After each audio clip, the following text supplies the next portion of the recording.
ওকে, আমরা এর আগে দেখলাম কেমনে ব্লগ তৈরি করতে হয়। এখন আমরা ব্লগ সম্পর্কে আরো অনেক কিছু জানবো।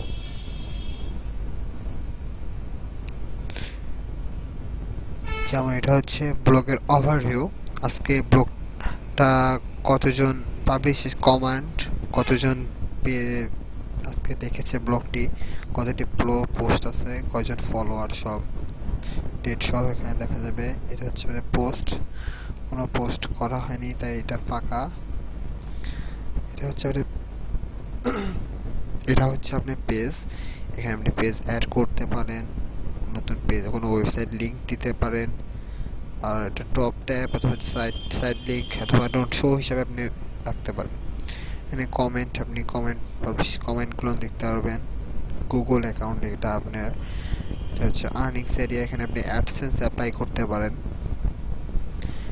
হচ্ছে এখানে আপনি এই মানে ওভারভিউর মতনই এটা একটি, কিন্তু ট্রাফিক সোর্স, কোথা থেকে ট্রাফিক আসতেছে, পোস্ট কোনটা পোস্ট বেশি ভিউ হয়েছে, এগুলো নিয়ে। এটা হচ্ছে আপনার লেআউট, ব্লগের কেমনে লেআউট মানে কীরকমভাবে আসবে। এখানে আপনি আপনার ব্লগের লগো দিতে পারেন। এটা সম্পর্কে আমরা নেক্সট আরও জানবো বিস্তারিত। এটা হচ্ছে টেমপ্লেট, আপনি এখানে টেমপ্লেট এডিট করতে পারেন, নতুন টেমপ্লেট আপলোড দিতে পারেন। এটা সম্পর্কে আমরা পরে জানবো। এটাই হচ্ছে মোটামুটি ব্লগ।